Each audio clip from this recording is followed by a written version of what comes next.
We're looking at an Instagram page of Mike Jones Knife and Tool. You should check it out.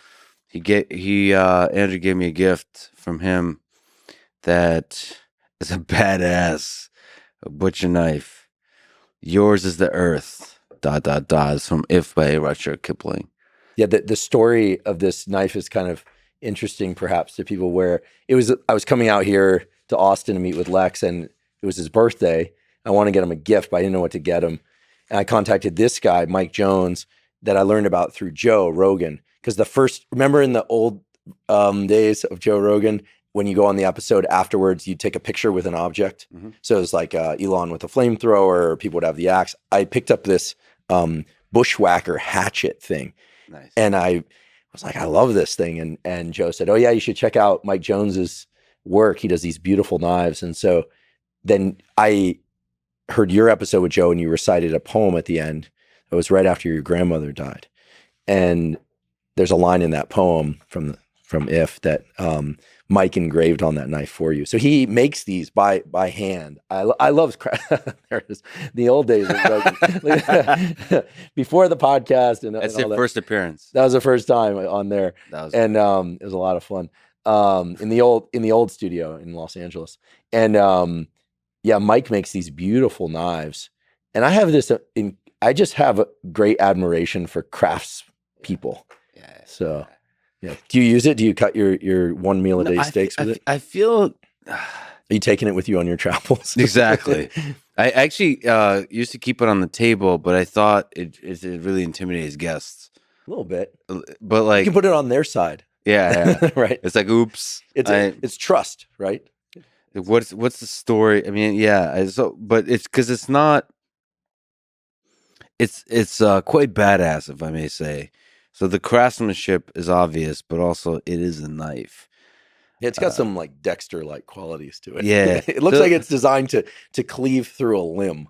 If I had like a family or something where there's nothing about this place that softens your kind of sense that this person might not murder me. Well, let's put it differently. This place could use a woman's touch.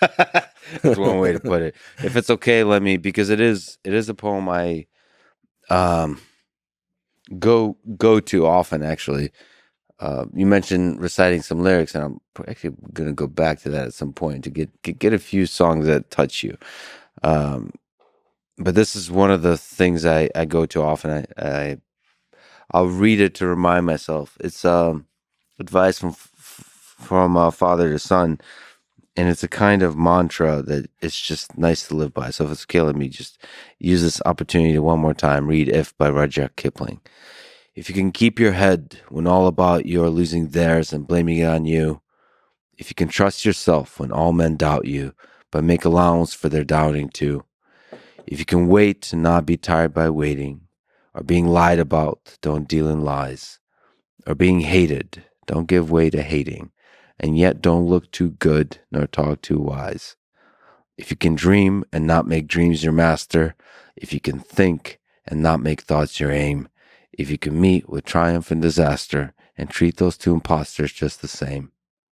If you can bear to hear the truth you've spoken, twisted by knaves to make a trap for fools, or watch the things you gave your life to broken, and stoop and build them up with worn-out tools. If you can make one heap of all your winnings and risk it all on one turn of pitch and toss, and lose and start again at your beginnings, and never breathe a word about your loss. If you can force your heart to nerve and sinew to serve your turn long after they're gone, and so hold on when there's nothing in you except the will which says to them, hold on. If you can talk with crowds and keep your virtue, I like this one, and walk with kings nor lose the common touch, if neither foes nor loving friends can hurt you, if all men count with you, but none too much. If you can fill the unforgiving minute with 60 seconds worth of distance run.